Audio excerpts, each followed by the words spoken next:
Hoy veremos los 4 puntos claves que debes saber antes de tomar una decisión. Y recuerda que en el capítulo anterior vimos sobre la carta de presentación, la cual se fundamentan con los estados financieros. Ok, en estos 4 puntos claves que debes saber para tomar decisión, este tema es importante ya que entenderemos lo engañoso que podría ser una carta de presentación de los negocios. Los beneficios de conocer este tema es que podrás ser más precavido al analizar alguna cifra de estos estados financieros. Los 4 puntos claves que veremos, el primero es qué son políticas contables establecidas por una empresa, en qué afectan en la toma de decisiones. El punto número 2 es qué es una materialidad y cómo podemos encontrarla y cuál es su efecto en la presentación de estos estados financieros. El punto 3 vamos a ver cuáles son las cualidades de la información, qué cualidades debe presentar los estados financieros. Y el punto número 4 vamos a ver el entendimiento de los estados financieros. Y arrancamos con el punto número 1. Recordemos que en el capítulo anterior vimos que los estados financieros son para usuarios externos y estos usuarios externos deben saber y conocer cómo son preparados estos estados financieros. Para preparar los estados financieros existen políticas establecidas que son tomadas de la norma contable internacional. De allí, cada empresa debe escoger políticas para decir, yo voy a determinar ciertas políticas para preparar mis estados financieros. Son estas de aquí, son 20 políticas, 30 políticas que se encuentran en el marco de la normativa internacional y con eso voy a preparar mis estados financieros. Pero ¿qué son estas políticas y por qué son importantes conocerlas? Es por lo siguiente, cada empresa va a determinar sus propias políticas. Eso quiere decir que pueden variar de una empresa a otra. Por ejemplo, un pequeño ejemplo, si yo veo unos estados financieros y veo una política de medición posterior de propiedades, planta y equipo, en otras palabras, que le vamos a dar una valoración al cierre de los estados financieros al 31 de diciembre a un edificio, puede ser una política de escogerlo al costo u otra política de escogerlo a valor razonable.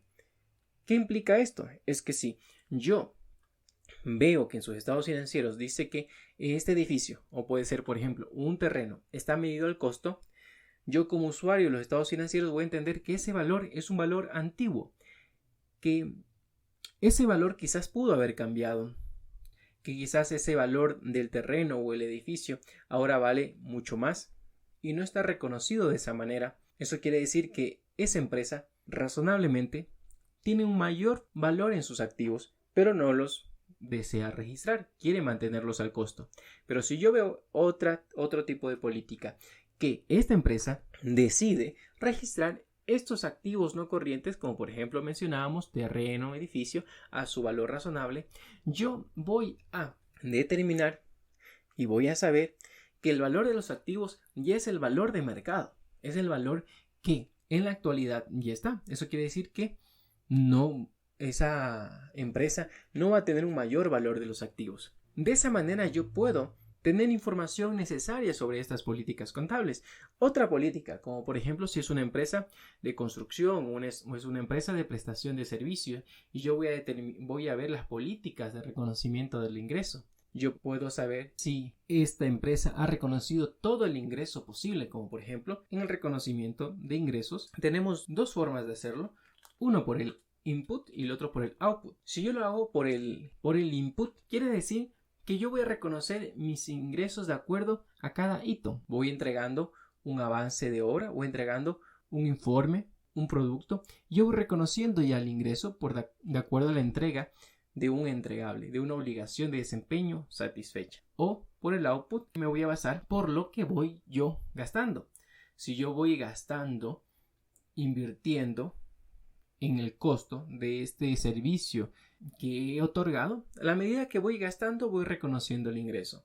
Para eso es necesario de que el usuario tenga conocimiento sobre qué política está utilizando esta compañía a la cual está leyendo los estados financieros para saber que quizás está registrando todos sus ingresos posibles o aún le falta un poco más. Y así sucesivamente en muchas otras tipos de políticas, por ejemplo, el método de depreciación de sus propiedad, planta y equipo, cómo está depreciando sus activos como vehículos, edificios, con base si utiliza una política como por ejemplo la línea recta o unidades de producción, va a variar su gasto, va a variar cuánto está cargando al gasto de depreciación esta empresa. Y si carga más o menos gasto, ¿en qué nos afecta? Es que su utilidad va a aparecer más o menos. También podríamos decir en el mismo tema del método de valoración de los inventarios. Puede utilizar una política de medición al costo ponderado o primero en entrar, primero en salir. Dependiendo de cada una de estas políticas, si escoge una u otra, va a variar el valor del inventario que se va a cargar al costo en la medida que se va vendiendo. Y cada una de estas políticas, de acuerdo a cómo lo determina la empresa que está presentando sus estados financieros, puede variar estos estados financieros. Y hemos hablado un poquito sobre políticas contables establecidas por una empresa. Nosotros, como lectores de los estados financieros, tenemos que conocer este tipo de políticas y en qué afectan a la toma de nuestras decisiones. El punto número 2 es sobre la materialidad. ¿Qué es una materialidad? En la contabilidad, nosotros determinamos una materialidad. Cada empresa debe determinar su materialidad, un valor en el cual va a decir esto es importante para la empresa que está presentando estados financieros. Puede ser un valor cuantitativo. ¿Sí? Por ejemplo, usted puede determinar, yo considero como materialidad lo más común, el 5% de los ingresos. Pero para que una empresa determine su materialidad es un poco más complejo. Va a depender de la madurez de la empresa, de su industria, de las metas y objetivos que tengan sus principales usuarios, que son los accionistas o socios. Pero determinando esta materialidad, como mencionamos en forma general, podríamos decir que un 5% de los ingresos se puede considerar como materialidad. Esto es importante tener una idea para saber de que la empresa que está presentando sus estados financieros va a presentar en sus estados financieros rubros materiales y va a presentar en las notas a los estados financieros donde usted tiene el detalle y mayor información, donde tiene las políticas contables, solo las políticas contables de sus rubros materiales. Entonces, todas las políticas contables que nosotros veremos en unas notas a los estados financieros son materiales. Por eso es importante. Hay que aclarar también de que los estados financieros tienen una denominación de que si son razonables o no. Y esta razonabilidad de los estados financieros se llega a la conclusión de que son razonables o no si es que estos estados financieros están libres de errores materiales y de fraudes. Entonces, por eso es importante saber este concepto de la materialidad, que es un valor que se puede decir que es tolerable, que es un valor en el cual nos ayuda a nosotros, que es un concepto que nos ayuda a nosotros a entender que lo que se está presentando en las notas de los estados financieros es información importante, material, con la cual nosotros vamos a tomar decisiones, y que en las notas de los estados financieros van a haber solo información material. Y como mencionábamos, que los estados financieros son razonables si es que no tienen errores materiales. Eso quiere decir que pueden tener errores no materiales, errores pequeños, errores comunes que pueden suceder en cualquier empresa. Un error de registro, un error de valor, un error de interpretación, pueden existir y esos errores se los pueden corregir, pero no afectan a la estructura completa de los estados financieros, ya que no son materiales.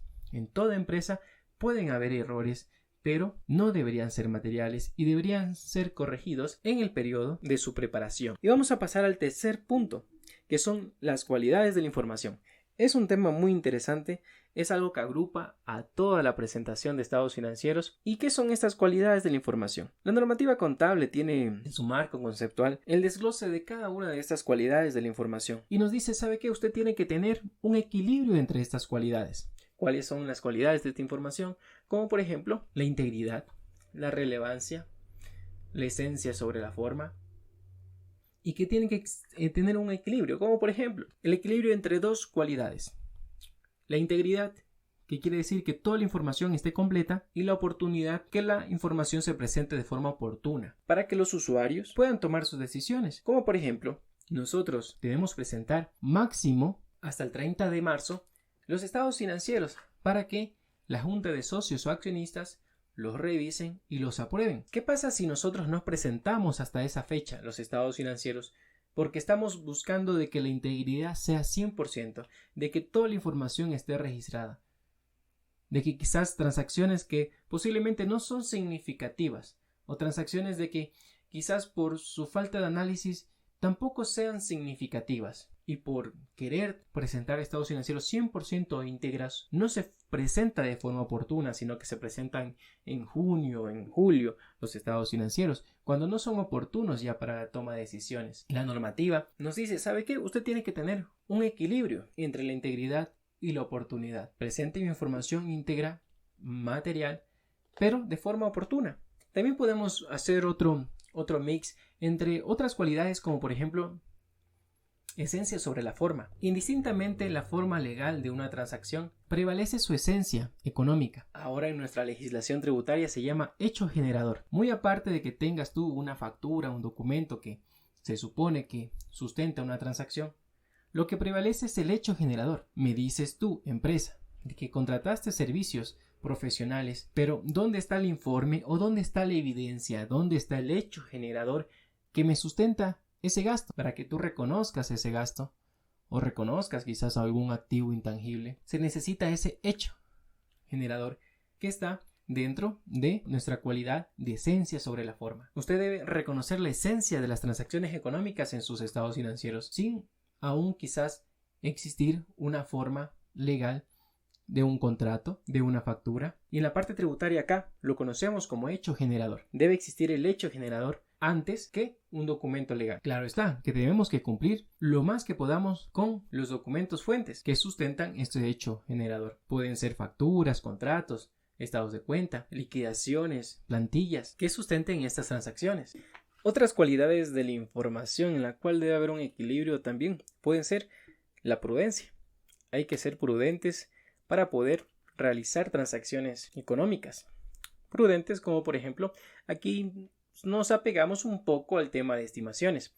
Por ejemplo, usted debe ser prudente al estimar. Si usted tiene información fiable, podrá estimar quizás un deterioro de cartera, un deterioro de inventario, un deterioro de activos no corrientes, deterioro de propiedad, planta y equipo como edificios, vehículos. También debe ser prudente con la información que tiene para poder darle una valoración o incrementar un valor sobre los activos de propiedad, planta y equipo, como por ejemplo maquinaria, edificios, terrenos, propiedades de inversión, el valor razonable de los activos biológicos.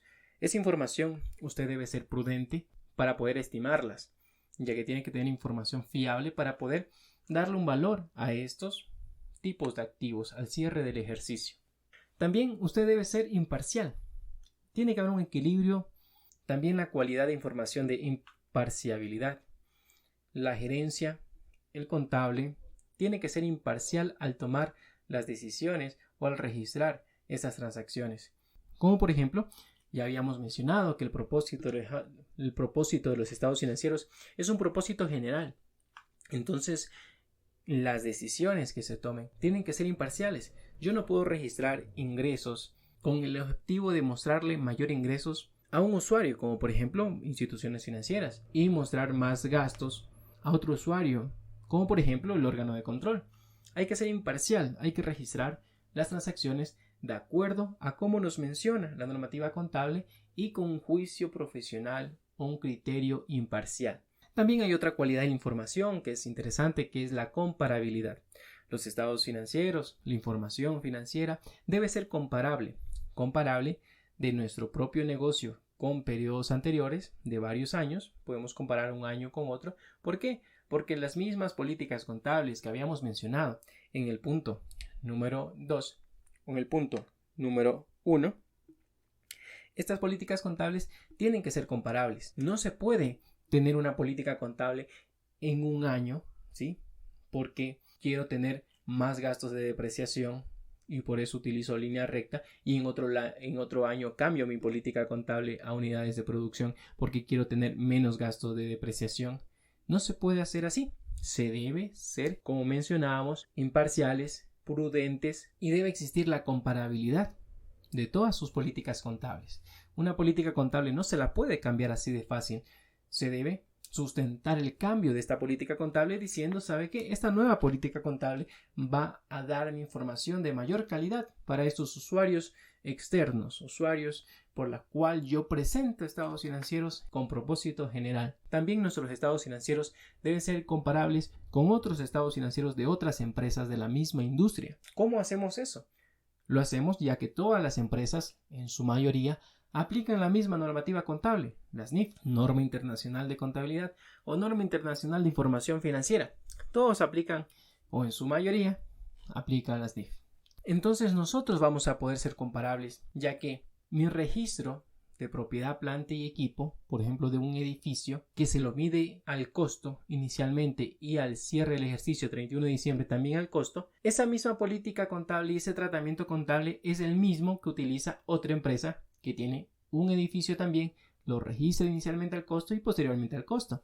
Es una política contable que se compara con otras empresas. Por eso también nuestros estados financieros son comparables con otras empresas de la misma industria y también de otras industrias comparables, pero en la aplicación de la normativa contable. Por esa cualidad de la información, nosotros presentamos estados financieros comparables. Presentamos 2 periodos. Por ejemplo, ahora estamos cerrando 2022. Cuando presentamos estados financieros 2022, tenemos que presentarlo junto con su 2021. ¿Para qué? Para cumplir con esta política contable de comparabilidad. Ahora, ¿qué pasa si usted cambia una política contable? O usted se dio cuenta que hace 2, 3 años, 5 años cometió un error. Cuando usted cambia una política contable o comete un error material, que ya vimos un poquito de lo que es materialidad, usted tiene que reexpresar los estados financieros desde el periodo más antiguo posible. ¿Para qué? Con el objetivo de algo. Y ese objetivo es presentar estados financieros comparables con la misma política contable que se hubiese utilizado al origen, esa que se está cambiando, con la misma política contable que sea comparable o comparable con estados financieros ya corregidos, sin el error, como que el error nunca hubiese existido. Y allí tenemos esa otra cualidad interesante que es la comparabilidad. Y hemos visto allí muchas cualidades de la información. En mi página web, cada uno de estos capítulos del podcast vas a encontrarlo para poder escucharlo nuevamente, pero adicional te voy a dejar allí descrito cada una de las cualidades de la información. También te voy a dejar descrito mayor detalle sobre lo que es la materialidad, un poco mayor detalle también sobre lo que es las políticas contables. Así que puedes irte a mi página web que es www.victoriecuador.net y allí también vas a tener un formulario de registro donde puedes tú registrarte y te puedo ir enviando mayor información. Y vamos con el punto número 4. El punto número 4 es entendimiento de los estados financieros. ¿A qué hago referencia sobre el entendimiento de los estados financieros? Hemos revisado algunos temas y podemos concluir de que nosotros tenemos que considerar todo lo mencionado para poder entender estos estados financieros, que estos estados financieros tienen un equilibrio entre sus cualidades, que están llenos de estimaciones, que presentan lo que es material y que todo eso puede ser manipulado y quizás nosotros como usuarios externos no nos podemos dar cuenta, porque confiamos de esa información. Pero allí entra un ente externo, un ente independiente, el cual se lo denomina auditor externo. Este auditor externo, que es independiente, presenta un informe de auditoría independiente, en el cual dice, ¿sabe qué? No se preocupe, yo voy, con base a las normas internacionales de auditoría, voy a determinar si esos estados financieros cumplen con las normas internacionales de contabilidad. Si cumplen con esas normas internacionales de contabilidad, puedo determinar que son razonables, que están libres de errores materiales y fraude. Entonces, con ese informe de auditoría, cualquier usuario de los estados financieros tiene más confianza en esa carta de presentación, en esos estados financieros. Por eso la importancia de que los estados financieros estén sometidos a la revisión de un auditor externo, de una firma de auditoría. Bueno, hemos concluido con estos 4 puntos y recuerda lo que hemos aprendido. Hemos aprendido a ser un poco más cautelosos sobre la información, sobre lo que nosotros creemos que están hechos los estados financieros. Quizás inicialmente nosotros creíamos que están hechos estrictamente transacciones que fueron valoradas en su momento. Yo compro inventario a 100 y eso tiene que estar en los estados financieros. Pues no es así. Los estados financieros están llenos de estimaciones y que es un juicio profesional y el criterio de la administración. Hemos aprendido la importancia de saber leer los estados financieros, ya que podríamos tomar decisiones erradas. Y también hemos aprendido a cómo usar los estados financieros. Tenemos que ser cautelosos al tomar decisiones con base a estos. Y también hemos visto la importancia, en este caso, de una opinión externa independiente que es de la auditoría externa. Quizás con esto podremos entender que sí es necesario una auditoría externa, ya que un ente independiente nos da su criterio y su opinión sobre la estructura completa de los estados financieros. Y no te pierdas nuestro siguiente capítulo, capítulo número 3, que tratamos el tema de ¿para qué son útiles los estados financieros?